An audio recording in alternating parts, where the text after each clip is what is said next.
شکر. خدا نیکوست. آمین. میتونیم با صدای بلند بگیم خدا نیکوست.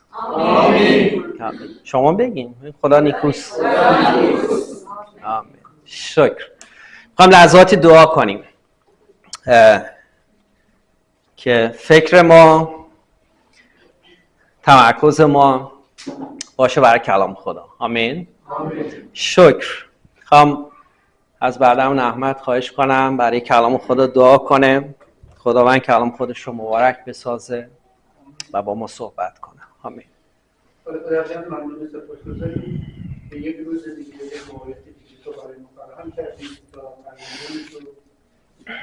در کنار هم و در حضور تو باشند. خداوند آمده این تا یک بار دیگه از تو بشنویم که هرچی بیشتر از تو میشنویم به نادانی خودمون بیشتر پی میبریم، به کوتاهی فکر خودمون بیشتر پی میبریم و نیاز داریم که تو هر روزه با ما باشی. هدایت تو، حفاظت تو خداوند و سلامتی تو با ما باشه.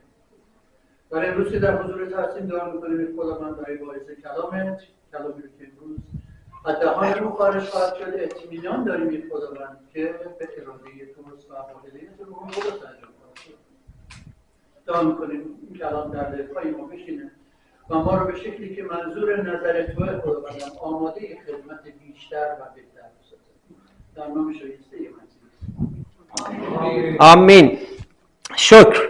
موضوعی که امروز میخوام با هم دیگه از کلام خدا نگاه کنیم و بسیار برای من پربرکت بود در هفته‌ای که گذشت و خیلی باعث تشویق قلب من، عنوانش هست خدای آرامی و خدای شادی. آمین.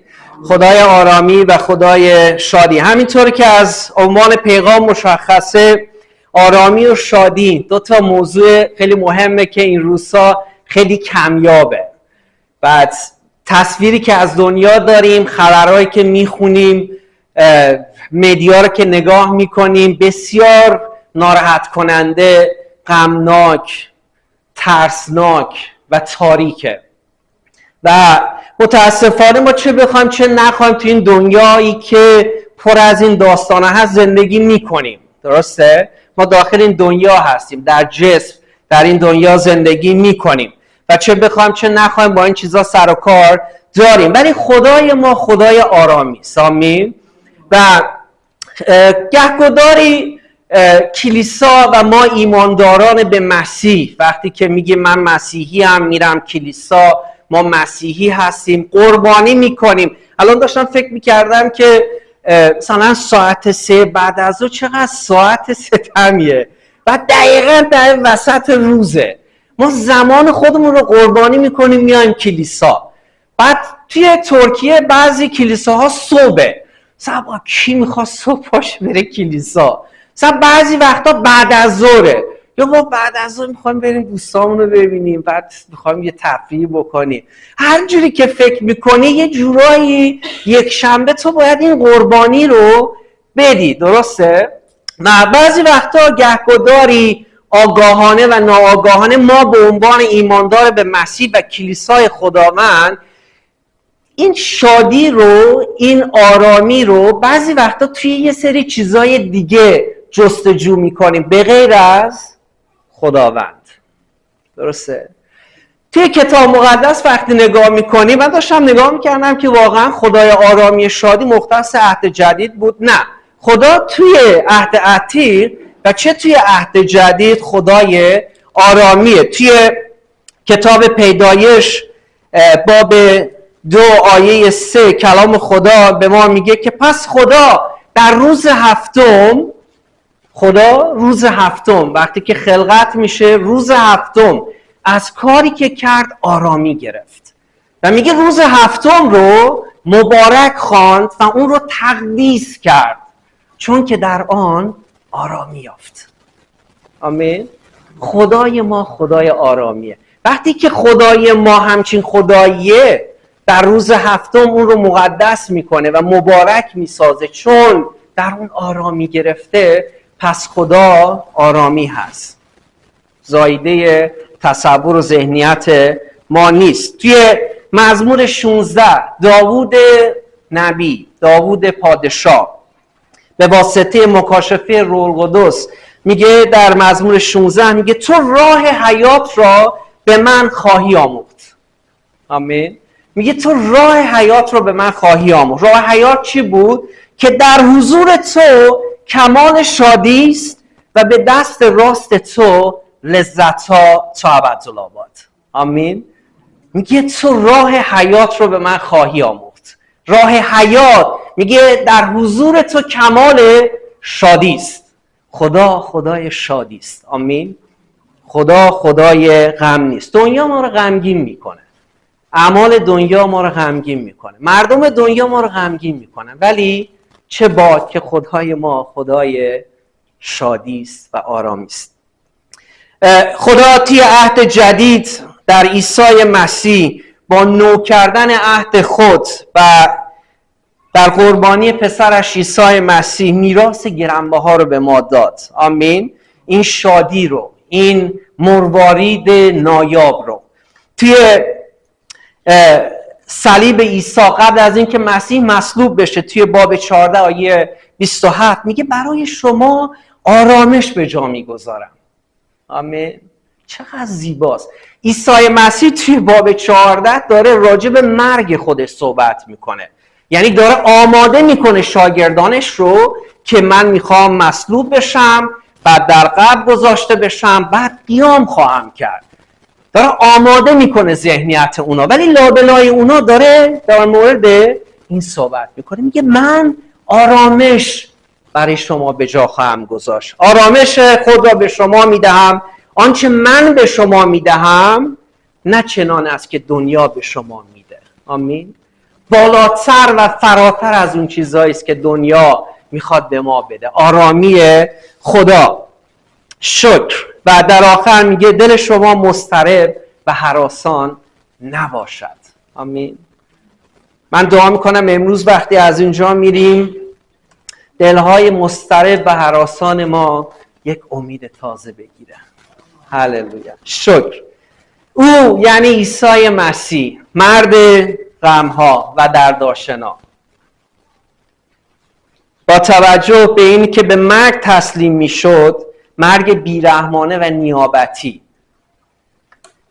ولی از شادی عمیق برخوردار بود. من میخوام یواش یواش برم، عجله نکنم، ببخشید. ولی از شادی عمیق و غیر قابل تصور لبریز بود. عجیبه نه؟ کسی که داره به خاطر دیگران میمیره داره از شادی خودش صحبت میکنه. یاد اشعیا افتادم، باب 53 آیه 4 میگه لیکن او غمهای ما را بر خود گرفت. من از امروز داشتیم با نیفر صحبت میکردیم، فکر کنم الان 6-7 ماه من این قسمت رو شاید هر هفته یک بار میخونم و میگم خداوند اینجا چه چیزی برای من میخوای بگی. و امروز واقعا خیلی برای من پربرکت بود و میگه لکن او غمهای ما را بر خود گرفت و دردهای ما را بر خویشتن حمل نمود. خدای ما خدای شادی و آرامی است. آمین. که غمهای ما رو و زحمتهای ما رو بر خودش متحمل شد. و نقطه خیلی جالبی که توی این آیه هست برای من خیلی پربرکت بود اینه، میگه ولی ما او را از جانب خدا زحمت کشیده تصور کردیم. همه ما و دنیا فکر میکنن که چون او مقصر بود کشته شد، در صورتی که او غمهای ما و گناهان ما رو به خودش گرفت. او که بی‌عیب بود. آمین. شکر. با وجود این قبل از مرگ بیرحمانه خود در جلجتا توی انجیل یوحنا باب 15 آیه 11 میگه که این سخنان را به شما میگویم تا شادی من در شما نیز باشد. کسی که داره به خاطر یکی دیگه میمیره داره از شادی صحبت میکنه که اینا رو دارم بهتون میگم که غمهای شما رو من به خودم گرفتم و گناهان شما رو بر خودم هم خواهم کرد، که این یک شادی عظیمه، این یک فیضه، این یک هدیه است که خدا در من یعنی عیسی مسیح این رو به شما داره میده. این شادی منه، من برای همین هستم، این شادی منه تا شادی شما کامل گردد. آمین. تا شادی شما کامل گردد. چطور ممکنه کسی که واقعا برای تقصیرهای دیگران و برای گناهان دیگران داره جان خودش رو میده میتونه اینطور به راحتی از شادی صحبت کنه، از آرامی صحبت بکنه؟ این همون نقشه الهی و اراده خداوند در بازگرداندن مخلوق خودش، فرزندان خودش، دنیایی که در گناه به تاریکی رفت. آمین. که در مسیح به اون آرامی و شادی خودش برگردونه. ولی درک این موضوع نیاز به مکاشفه داره. ما نیاز داریم که چه به طور فردی، شخصی و چه به طور جمعی توی کلیسا این برای ما مکاشفه بشه به واسطه روح خدا. عیسی گفت من میرم ولی اون مدافع میاد، یعنی روح خدا، که این رو برای ما باز کنه، برای کسی که میخواد. امروز داشتم میگفتم که نیفر امروز از فردا شروع کن دعا کن که خداوندا این رو برای من مکاشفه کن، من میخوام که بیشتر از تو بدونم. فقط اکتفا نکنه که یک شنبه بیان یه پیغامی بشنوید کما اینکه شاید هفته دیگه شاید این پیغام یادتون نباشه، ولی وقتی که خودتون مشتاقین خدا مکاشفه میکنه. آمین. خدا برای شما باز میکنه و نیاز داریم که روح خدا برای ما اینو باز بکنه. پس برای همین توی عهد جدید شخصی به اسم پولس رسول به واسطه مکاشفه الهی دست میزنه به نوشته‌ای که بسیار زیباست و جذاب به اسم رساله فیلیپیان. من الان 2 هفته است که هر روز دارم این رساله رو میخونم، بسیار پربرکته. رساله فیلیپیان از لحاظ نوشتاری و تاریخی و زمینه‌ای به اسم رساله زندانه. یعنی نویسنده این رساله پولس رسول از توی زندان داره برای کلیسای خداوند در شهر فیلیپی یک نامه‌ای می‌نویسه به خاطر بدبستونی که با هم داشتن، چه از لحاظ مالی چه از لحاظ روحانی و دعایی. هدف این بود که از اونها تشکر بکنه، ولی در اصل این رساله شادیه که این روزا دنیا، چه دنیایی که به مسیح باور نداره چه کلیسا به عنوان ایمانداران به مسیح، بعضی وقتا شادی یه چیز غیر قابل تصوره. من میشه شرایطی که پولس نامه رو می‌نویسه توی فیلیپیان بسیار بغرنجه. کسی که توی زندانه. من داشتم میخوندم خیلی جالب هست، پولس رسول توی روم وقتی که در زندانه و این نامه رو داره می‌نویسه در حدود 62 میلادی، میگه توی خونه خودش توی حبس خانگی بود. حبس خانگی اوکی، طرف تو خونه است، حالا خیلی چیز نیست، ولی توی خونه بسته است به یک سرباز رومی. تصور کنید شما توی خونه توی حبس خانگی هستید و یک سرباز رومی هم به شما وصله و منتظر اینه که ببینه که کی اعدام و مرگ اون هنوز معلوم نیست، توی کشمکشه. ولی این شخص توی رساله فیلیپیان از شادی صحبت میکنه. 19 بار داخل رساله فیلیپیان از خوشی، شادی و شادمانی سخن میگه. 19 بار میگه خوشی، شادمانی، دلشادی. واقعا چطور میشه توی این شرایط که بی ربط هم و بی شباهت هم به دنیای امروز ما نیست. ما توی این دنیا خیلی درگیریم، درسته؟ درگیر کار، درگیر خانواده، درگیر مشکلاتی که دور و برمون هستن. اسیر کاریم، اسیر نمیدونم سابکاراییم، اسیر خیلی چیزا. بی شباهت نیست. چطور ممکنه داخل این مشکلات از شادی صحبت بکنیم؟ ولی پولس تونست به خاطر مکاشفه‌ای که از او گرفت. آمین. چرا؟ چون نمونه پولس رسول که داشت بهش نگاه میکرد سرور و نجات دهنده خودش عیسی مسیح بود. آمین. و در این شرایط میگه رازی که مسیح در پولس و پولس اینو فهمید که این راز شادی در تغییر فکر و تفکر فرد مسیحی است. آمین. این راز در تغییر فکر و تفکر فرد مسیحی است. توی رساله فیلیپیان 15 بار پولس در مورد فکر، تفکر و فکر کردن صحبت میکنه. در مورد فکر، تفکر و فکر کردن صحبت میکنه. زندگی شاد مسیحی میشه در این دنیای پر از هرج و مرج و بالا پایین میشه زندگی شاد مسیحی داشت. آمین. زندگی شاد مسیحی در طرز فکر و شیوه فکر کردن فرد مسیحی. پولس توی این رساله که از زندان می نویسه توی باب 4 آیه 22 آیه 23 رو میخوام براتون بخونم. توی رساله افسوسیان، اگه شما هم کلام خدا رو دارید میتونید بیارید با هم دیگه بخونیم.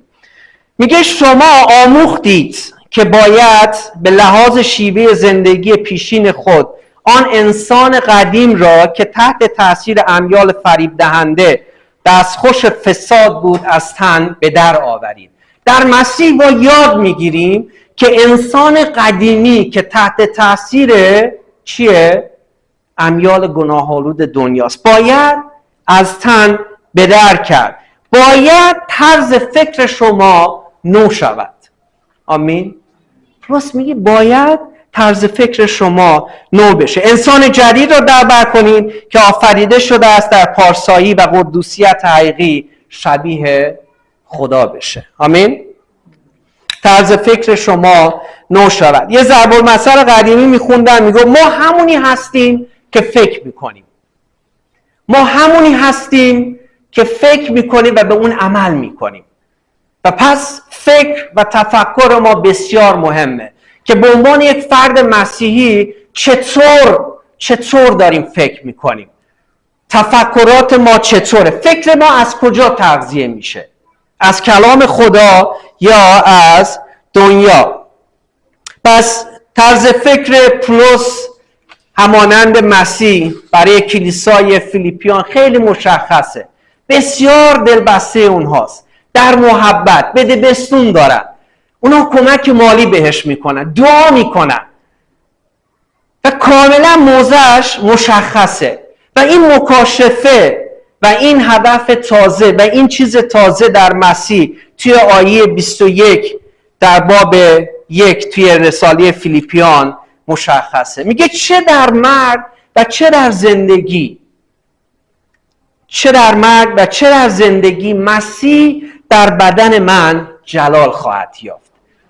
پولس این طرز فکر رو و این راز رو و این مکاشفه رو در این یافته که چه من زندگی بکنم چه بمیرم تنها یک هدف هست که چی بشه؟ مسیح در بدن من جلال بیابه. آمین. زیرا مرا زیستن مسیح است و مردن سود. همه اینها به خاطر اینه که نه اینکه ما مسیحی های شادی باشیم که چه اتفاقی میخواد بیفته، ولی ما باید زندگی شاد مسیح داشته باشیم که خدا در زندگی ما جلال بیابه. ما به عنوان بدن مسیح، به عنوان کسی که در او زندگی میکنیم. آمین. و همینطور این طرز فکر در باب 2 توی رساله فیلیپیان برای پولس مشخص میشه و آشکار میشه که میگه که طرز فکر مسیح رو داشته باشید. طرز فکر مسیح چه بود؟ توی رساله باب 2 فیلیپیان میگه اون که همزاد با خدا بود از برابری با خدا به نفع خود سودی نجست. درسته؟ بلکه خود را خالی کرد و ذات غلام پذیر و به شباهت آدمیان درآمد. خیلی جالبه اینجا وقتی داره راجع به غلام صحبت میکنه میگه او که همزاد با خدا بود، او که همزاد با خدا بود صورت غلام پذیرو. خیلی جالبه این رساله توی باب 1 در آیه اول پولس اینطور شروع میکنه، میگه که از پولس و تیموتائوس که غلام مسیحه. برای کسی که در زندانه و اینطور مینویسه مشخصی که طرز فکرش طور دیگه است. یعنی اینه که من غلام و اسیر مسیح هستم، نه زندانی روم. من به عنوان مسیح وقتی طرز فکرم عوض بشه، به عنوان یک مسیحی من غلام مسیحم، نه چیزهایی که توی دنیا میخواد منو اسیر خودش بکنه. آمین. و میخوام چند تا آیه از باب 4 بخونم و خیلی معروفه. میگه همیشه در خداوند شاد باشید. آمین. همیشه در خداوند شاد باشید. باز هم میگویم شاد باشید. بگذارید حلم شما بر همگان آشکار باشد. خداوند نزدیک است. آمین. ما روزی که شاید متوجه نشیم خداوند برمیگرده. آمین. و چقدر عالیه که اون روز خداوند وقتی اومد ما رو در حلم، شادی و آرامی ببینه. برای هیچ چیز نگران نباشید، بلکه در هر چیز با دعا و استخاضه همراه با شکرگزاری درخواست‌های خود را به خداوند ابراز کنید. بدین گونه آرامش خدا که فراتر از تمامی عقل است دلها و ذهن‌هایتان را در مسیح عیسی محفوظ نگاه خواهد داشت. آمین. در خداوند شاد باشید. همیشه شاد باشید. این درخواست نیست عزیزان که خواهش میکنم در خداوند شاد باشید. این حکم خداونده. آمین. شاد باشید. آنچه که باعث میشه شادی شما از شما دزدیده بشه از زندگیتون دور کنید. چیزهای دنیا زود گذره، تداوم نداره. شما امروز اینو میخرین 4 روز دیگه انگار نه انگار. تمام تلاش خودتون رو میکشین. خصوصا کسایی که آیفون دوست دارن دیدیم، مثلا آیفون 16 اومد، بعد چند روز پیش عکس توی اینترنت در خیلی بامزه بود. بعد 2 تا فیس بچه گذاشته بودن شرقی، بعد زده بود این آیفون 15 این آیفون 16. هیچ اصلا چیز تضادی با هم نداشتن، کپ هم بودن. این آیفون 16 این آیفون 15. ولی کسایی هستن که مریضن، واقعا شب میرن میخوابن که صبح باز شد برن اینو بگیرن. 2 هفته بعد بگن آیفون 17 اومد، حاضرن دوباره برن اونجا بخوابن 17 رو بگیرن. این نشون میده که دنیا ما رو ارضا نمیکنه. شادی‌های دنیا ما رو ارضا نمیکنه. برای همینه که اسیر کاریم، اسیر نمیدونم چیزای دیگه ایم. اینو گرفتیم میخوایم اون یه چیز دیگه رو بگیریم. خداوند میگه که شاد باشید. همیشه شاد باشید. شادی اهمیت داره. آمین. شادی وقتی میسر میشه که ما طرز فکرمون در خداوند عوض بشه. این میراث غنی خدا در عیسی مسیح که برای ما داده شده. آمین. داشتم فکر میکردم که بعضی وقتا نبخشیدن شادی ما رو میگیره. نبخشیدن شادی ما رو میگیره. خداوند میگه ببخشید، رها کنید. اگه نبخشیم بیشتر از اون کسی که ما داریم باهاش کلنجار میریم خود ما اذیت میشیم. احساس تقصیر، گناه و خیلی چیزای دیگه سبب میشه که شادی ما از بین بره. بگذارید حلم شما بر همگان آشکار باشه. خداوند نزدیکه. آمین. که اجازه بدید شادی شما، حلم شما برای دیگران آشکار بشه. وقتی شما رو میبینن دلیل شادی شما رو بپرسن. ما برای همین هستیم، نه اینکه خودمون رو جلال بدیم، بلکه خداوند ما جلال بیابه. آمین. وقتی پولس میگه بذارید حلم شما آشکار بشه، این نیستش که اهمیت ما داریم، نه، اینه که دیگران زندگی ما رو میبینن، خداوند رو در زندگی ما آشکارا بتونن ببینن. پولس توی افسوسیان باب 1 آیه 12 میگه تا ما که نخستین کسان بودیم که به او امید بستیم. به کی؟ به عیسی مسیح. امید. ما به امیدی زندگی میکنیم و شاد هستیم که در او نهفته شده. آمین. که چی بشه؟ که مایه ستایش جلال او بشه. پولس رسول میگه که ما به عنوان نخستین کسان که در او امید بستیم مایه ستایش جلال او باشیم. برای اینه که جلال او در زندگی ما دیده بشه، شادی ما در او دیده بشه، برای اینه که ما باعث تسلی دیگران باشه. ما نور و نمک هستیم. آمین. امثال باب 17 آیه 22 میگه دل شاد داروی شفا بخشه. امثال میگه دل شاد داروی شفا بخشه، اما روح افسرده استخوان‌ها را خشک میکند. آمین. که خداوند دل ما رو شاد بکنه. برای هیچ چیز نگران نباشید. خیلی شعار قشنگیه. عزیزان نگران نباشید. بعضی وقتا فکر میکنن یکی بابا خودش از نشسته جای خوب، نفسش از جای گرم در میاد. شما از نگرانی‌های هیچ کس خبر ندارید. شما از سختی‌های همدیگه خبر ندارید. نمیدونید از چه سختی‌هایی داریم میگذریم. ولی خداوند میگه نگران نباشید. آمین. نگران نبودن یعنی اعتماد و توکل و اطمینان به خداوند ما عیسی مسیح. آمین. که چه باشه چه نباشه، چه در بیاد چه در نیاد، پول باشه نباشه، اون خدای نجات منه. حبقوق خیلی قشنگ اینو فهمیده بود. میگه که چی؟ یادتون هست این آیه؟ میگه که اگر انجیر شکوفه نیاورد، رمه ها در آخر یافت نشود، محصول نباشد، که اینا هیچ کدومشون مهم نیستن. مهم اینه که تو خدای نجات من هستی. مهم نیست ما از چه سختی میگذریم، ولی این اطمینانه که بگیم خداوند مهم نیست که من چه سختی میگذرونم، چه غمی در زندگی من هست، ولی تو چون خدای شادی هستی، چون ذات تو ذات شادی و آرامی است، پس من این میراث رو دارم که در تو آرامی بگیرم، در تو شاد باشم. پس لزومی نداره نیازی باشه که من نگران باشم، تا همه این چیزها رو برای من مزید خواهید کرد. آمین. و اینو داره میگه نباشید، داره جمع میبنده، چه فردی چه کلیسایی.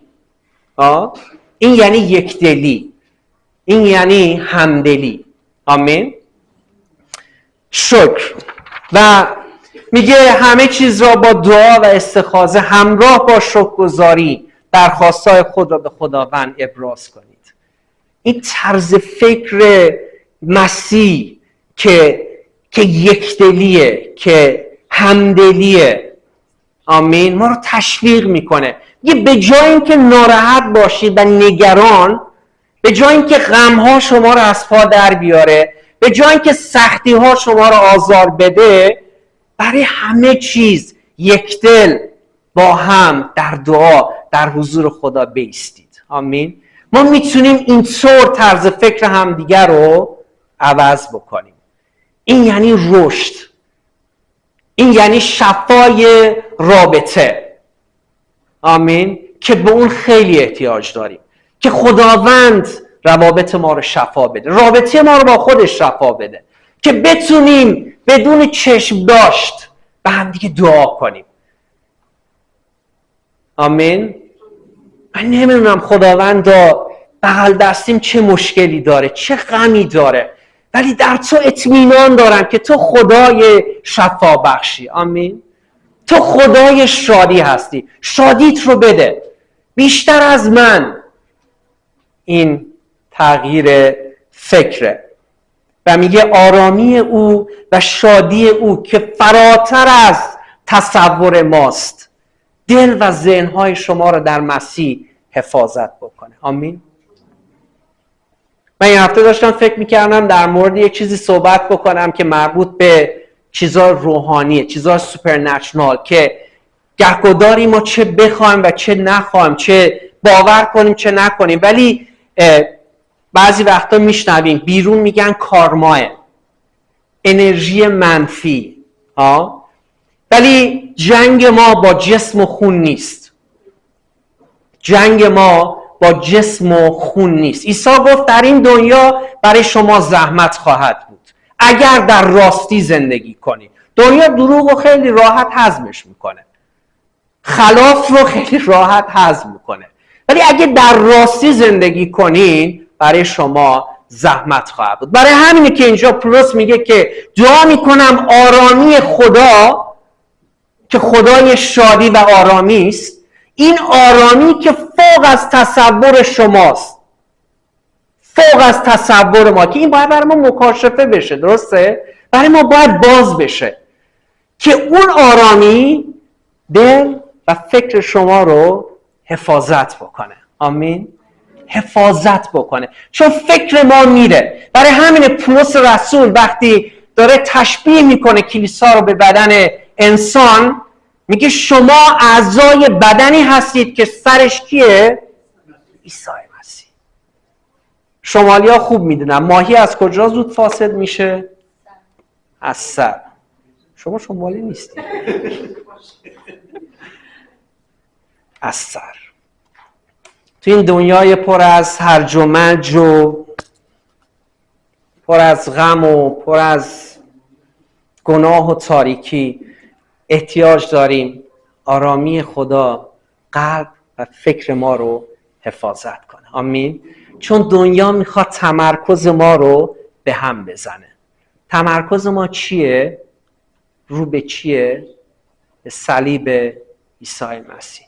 ما به دنیا نگاه نمی کنیم، به سرور ما عیسی مسیح نگاه می کنیم که نمونه واقعی زندگی شاد مسیحی است. آمین.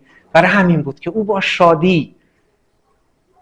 شادی اشعیا میگه که مثل بره‌ای که به ذبح بردن لب نگشود، با شادی رفت برای قربانی گناه که مرگ نیابتی از جانب با بود. آمین. شکر. هم لحظاتی با هم دیگه دعا کنیم. شکر.